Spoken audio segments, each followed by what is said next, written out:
जय हिंद दोस्तों, आज की इंस्टेंट ब्रेकिंग अपडेट केंद्रीय कर्मी पेंशनर और सैनिक खबरों में सबसे पहले बात करेंगे 67 ईयर तक ऑर्डिनरी फैमिली पेंशन सैनिकों को और इनहेंस रेट 100% दिया जाएगा। इस पर एक बड़ी अपडेट आई है।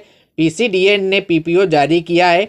सिपाही से लेकर जनरल तक इसको फायदा मिलेगा। खुशखबरी है, 4 साल 75 जो रिटायर होंगे, 4 साल बाद अग्निवीर उनको नई बटालियन बनाई जा रही है। इस पर बड़ी अपडेट है, इस पर बात करेंगे।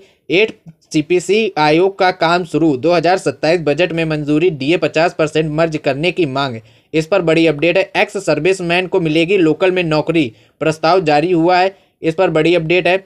और जेसीओआर की नई भर्ती निकली हुई है, सैलरी 36,000 रुपये पर मंथ। इस पर बात करेंगे। तो सबसे पहली खबर आई है सैनिकों के लिए और केंद्रीय कर्मचारियों के लिए इनहेंस रेट जो 100% के हिसाब से 67 ईयर की एज तक मिलेगी। ये जानकारी एक पीपीओ के माध्यम से जारी हुई है। बता दें, जो आर्मी, एयरफोर्स, नेवी रिटायर्ड सैनिक हैं, चाहे सीएपीएफ के सैनिक हो या केंद्रीय कर्मचारी हो, उनको अगर पेंशन मिल रही है तो वो 67 ईयर तक उन्हें इनहेंस रेट के हिसाब से जो पेंशन है वो पेंशन मिलेगी।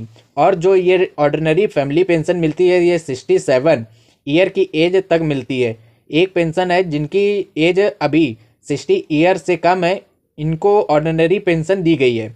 इनहेंस रेट जो है 23,100 रुपये है, ये लागू कर दिया गया है। ये कब तक मिलेगी? तो 1 जुलाई 2024 से 14 दिसंबर 2029, जब तक इसकी एज 67 ईयर नहीं हो जाती है तब तक ये पेंशन मिलेगी। इनहेंस रेट क्या होता है? जब कोई एक्स सर्विसमैन या पेंशनर है, वो जो रिटायर के बाद जब वो आता है, उसकी डेथ हो जाती है तो उसकी पेंशन जो है वो आधी हो जाती है, लेकिन कुछ सालों तक ये पेंशन फुल मिलती रहेगी। जो पेंशन चल रही है वही पेंशन चलती रहती है। वो पेंशन क्या होती है? तो उसे बोलते हैं ordinary family pension. Pension enhance rate जो 67 ईयर तक मिलती रहती है या 7 साल तक मिलेगी। जो पहले आ जाता है उसके हिसाब से ये पेंशन दी जाती है। इसके बाद normal family pension normal rate जारी कर दी जाएगी, जो कि कम कर दी जाती है, लगभग 50% कर दी जाती है।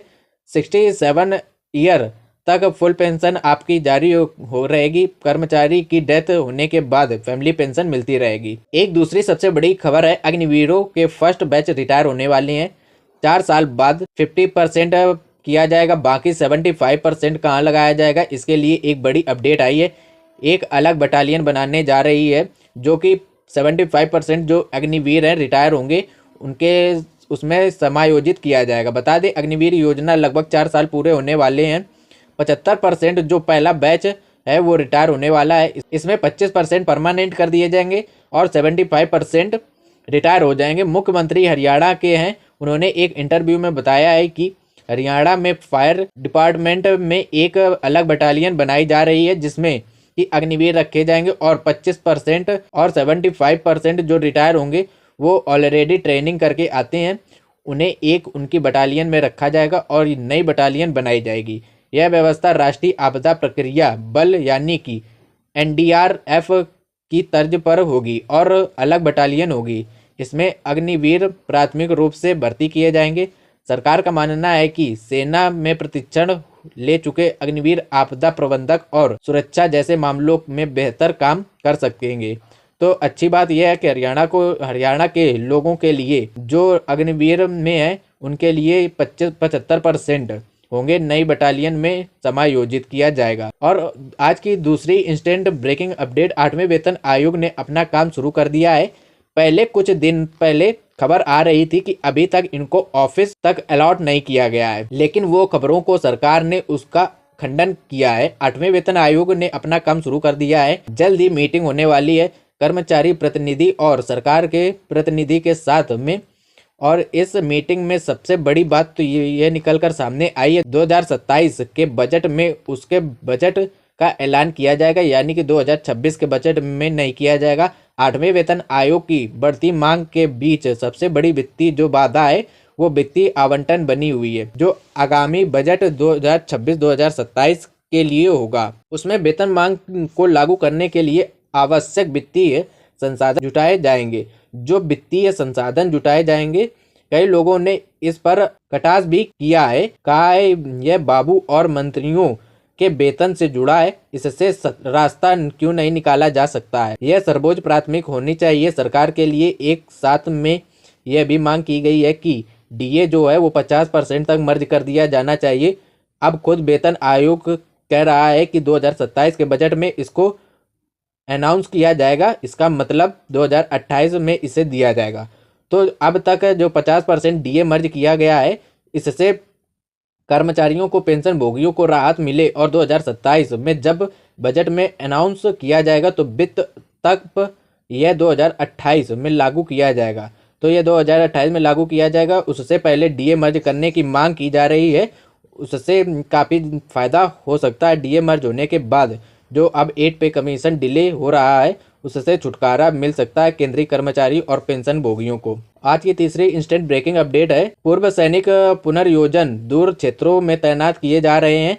अब मांग की जा रही है, ज्ञापन सौंपा गया है और कहा गया है कि पूर्व सैनिकों को लेकर लोकल में जॉब प्रोवाइड की जाए। इसके लिए पूर्व सैनिक प्रतिनिधि मंडल यहाँ सैनिक कल्याण मंत्री गणेश जोशी जी के यहाँ शिविर कार्यक्रम के मुलाकात की गई है। राज्य की जो तबादला नीति है उसके तहत दूरस्थ क्षेत्रों में तैनात जो पूर्व सैनिकों की होती है उसको लेकर एक ज्ञापन सौंपा गया। प्रतिनिधि मंडल ने मंत्री को कहा है कि कठिनाइयों से पहले ही हमारा सामना करके रिटायर हुए हैं, हमने कठिनाइयाँ झेली हैं। इसका मतलब ये नहीं है बनता है कि हमें फिर से कठिनाइयों में भरे दूर दराज इलाकों में सिविल में आने वाले के बाद लगा दो। हम फिर रिटायर होकर जो इतनी कठिनाइयाँ झेल के आए हैं, अब हमें लोकल में नौकरी मिलनी चाहिए। इसके लिए ज्ञापन सौंपा गया। 15 से 20 वर्ष तक का जो समय बचता है रिटायरमेंट के बाद, हमें लोकल में नौकरी दी जाए।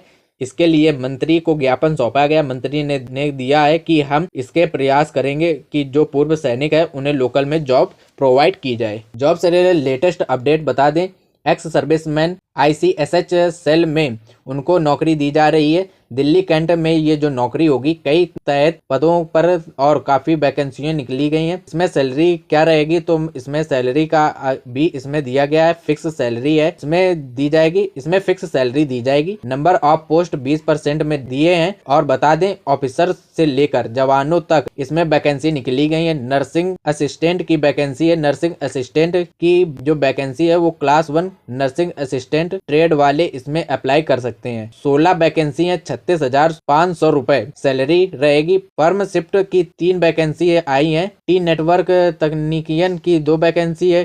क्लर्क की 3 वैकेंसी है। इसके बाद डाटा एंट्री ऑपरेटर की वैकेंसी है। 2 वैकेंसी है जिसमें 36,500 रुपए, 29,200 रुपए ये सैलरी का रेंज है। इसमें फिक्स सैलरी मिलेगी। इसमें ड्राइवर की वैकेंसी 8 है, चौकीदार की 2 है और प्यून की 5 वैकेंसी। फीमेल अटेंडर की 9 वैकेंसी है और सफाई वाले की 6 वैकेंसी। ट्रेड वाइज आप इसमें अप्लाई कर सकते हैं। इसके लिए बता दें, लास्ट डेट जो है वो 28 जनवरी 2026 है। थैंक यू एवरीवन, जय हिंद।